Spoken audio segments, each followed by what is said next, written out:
Hey, it is Tristan with Nerdette's Newsstand. And so it's new comic book day, and I was waiting for this one all month. And I hated 27. I hated the way they handled the Arsenal situation, and I didn't care for it at all. And finally, there's some redemption. And I knew there would be because this run had been so good. That's why I wasn't, quick to throw it in the garbage. But I love the cover. The cover is amazing. Um, with the murder town, and it had that whole Pleasant View feel the last time, and I knew it was going to turn into something like this. And the way that they even did the hood in his name and crossed out the Batman, I love the little details that they put into this. Obviously, it's still written by Scott Lobdell, and art is still by Pete Woods. So, and that's another thing that I like about this comic is it feels like every single one I'm reading now, in 2 issues it's going to be a different writer, and 2 issues the artist is going to drop off. So it's nice to have some consistency for a while. But the variant was great. It was done by Yasmin Purdy, and I love these that she's been doing, and she did a really great Nightwing one too. I have no idea if it's a girl. I just assumed. Yeah, I probably shouldn't do that. I've learned my lesson before, but they're great regardless. He or she, they're amazing. But it starts off with the boss head from Underlife, and it he's all beat up, and that happened not in 27 but in 26. He Red Hood was able to find them and get in. So yeah, he's beat up, and there's somebody in the shadows, and all you see basically is this hand, but we do get an explanation of who it is. And he says, "Tell me everything you told the Hood about Underlife." So then we get to the next page, and I don't know. They it's Wingman, and it just basically says, and in the days of old comics, you would call this a subplot, and that is all we get of Wingman in this whole thing. I expected after seeing this we'd get a little more, but no, not even a little bit. So we'll have to wait to see what happens with that, the next issue, I'm sure. But basically we see Jason, and he's in town, and, people are basically telling him to eat this, or, we're so like this lovely community, blah, blah, blah. And this girl, like, okay, this wouldn't happen, really. This girl, like, gives him a bite of apple pie and just, like, shoves it in his throat. Who does that?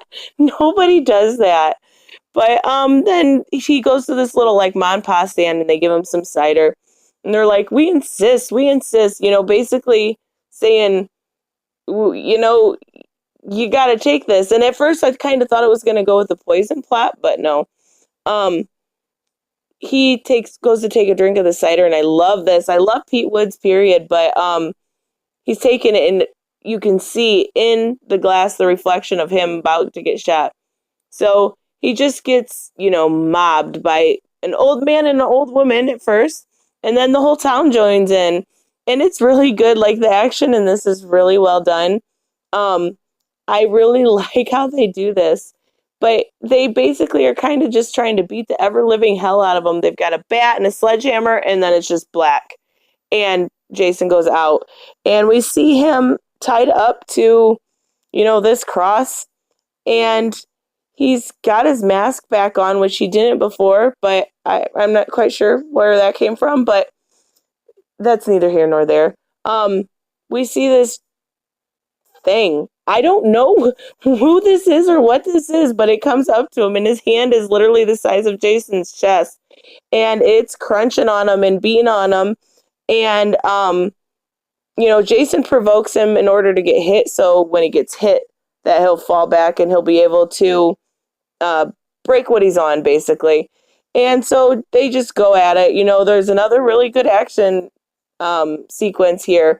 I love the way Pete Wood does his action, because it feels like you're watching it. You're able to actually picture what is going on.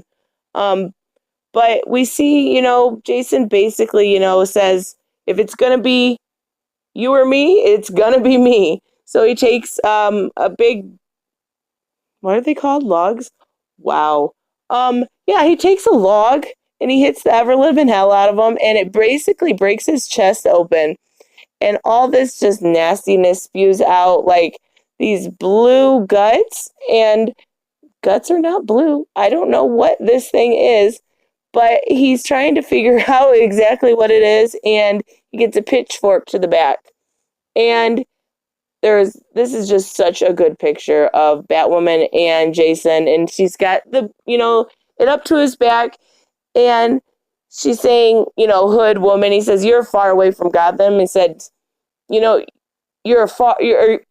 wow. Okay, she says, you're a long way from Gotham. And he says, you're not a long way from getting your ass kicked. And I love this. I think this is so well done. I absolutely love how they introduce those two together. And then they have their own little squabble. And they have, just a little fight, nothing big. But basically, what ends up happening is when they stop fighting, you see behind them, when they start actually talking and trying to figure out what's going on, you see behind them that there is more of these creatures coming for them, more of these zombie-like Solomon Grundy type things coming towards them. And if anyone knows who or what they are, let me know in the comments, because I literally have no idea. But yeah, she just basically says, we're in deep shit, and he says, well, you could have opened with that. So that's where we leave it. And we're going to get to see what happens with that, and also with the Wingman thing. So I was really disappointed in the last issue.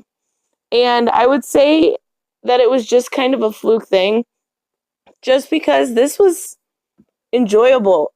But I think a lot of this was more enjoyable, and I don't think it was a lot of the writing. Not that I'm saying it was written badly, I'm just saying it wasn't the greatest. I'm saying a lot of it was the art. The art was really well done in this. I'm really getting into Jason's new look. I'm getting into liking, he's still got his bad attitude, which is fine, but I really am getting into his new look, and I think them, Batwoman and Jason working together are a good team. We've seen that before. So I'm really liking this. Let me know, of course, what you guys think. I don't want to keep rambling, because if I could talk about Jason Todd, I could keep going on. Isn't that kind of sad, though? I will see you in the next one. Bye.